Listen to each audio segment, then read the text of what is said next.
हमारे साथ मौसमी सिंह रायबरेली से जुड़ी हुई हैं। राहुल गांधी अमेठी ना चुनकर रायबरेली से चुनावी मैदान में उतरे। लोगों का इस पर क्या कहना है, जो रायबरेली के लोग हैं, जो मुद्दे हैं आज वोटिंग के वक्त, और कितना उत्साह वहां दिख रहा है? दिखाइए मौसमी।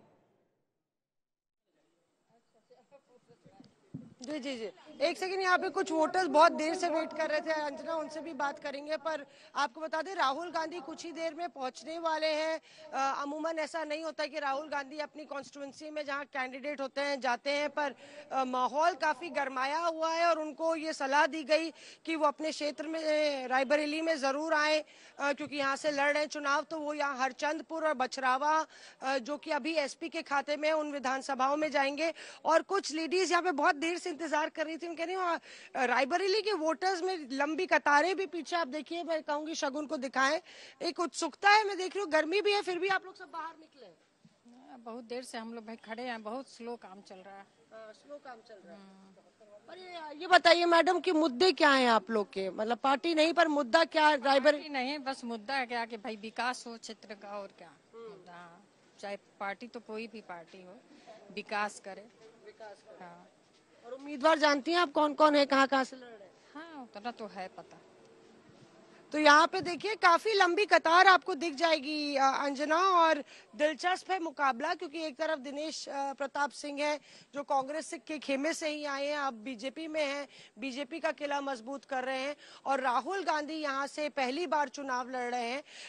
55,000 से इंदिरा गांधी 1977 में हारी थी। लगभग उसी मार्जिन से राहुल गांधी 2019 में अमेठी से हारे। और यहाँ पे अब आंकड़ों की सियासत में 5 लाख का नारा कांग्रेस देने की कोशिश कर रही है कि 5 लाख का मार्जिन होगा।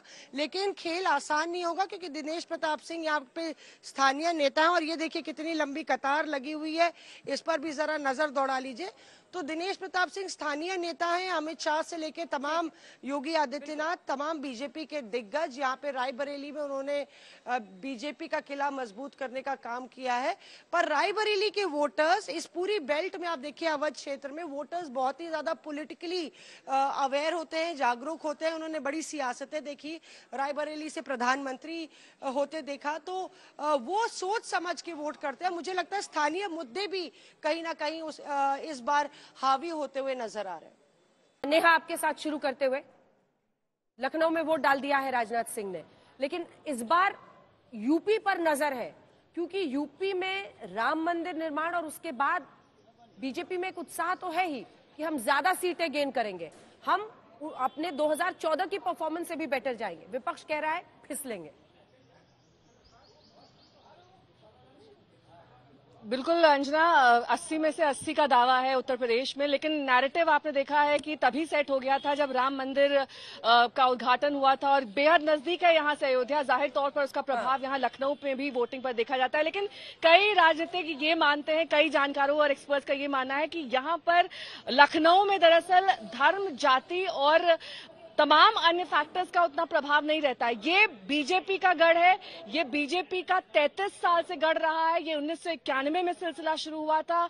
यहाँ से पूर्व प्रधानमंत्री अटल बिहारी वाजपेयी 5 बार सांसद रह चुके हैं। जब वो सांसद नहीं थे, यहाँ से लालजी टंडन सांसद रह चुके हैं। उसके बाद से 2 बार राजनाथ सिंह रह चुके हैं। तीसरी बार भी वो हैट्रिक लगाने के लिए लगभग तैयार दिखाई दे रहे, क्योंकि वन साइडेड मुकाबला 2014 में भी दिखाई दिया था, 2019 में भी दिखाई दिया था। अगर किसी व्यक्ति को 55% वोट, 54% वोट मिल रहे हैं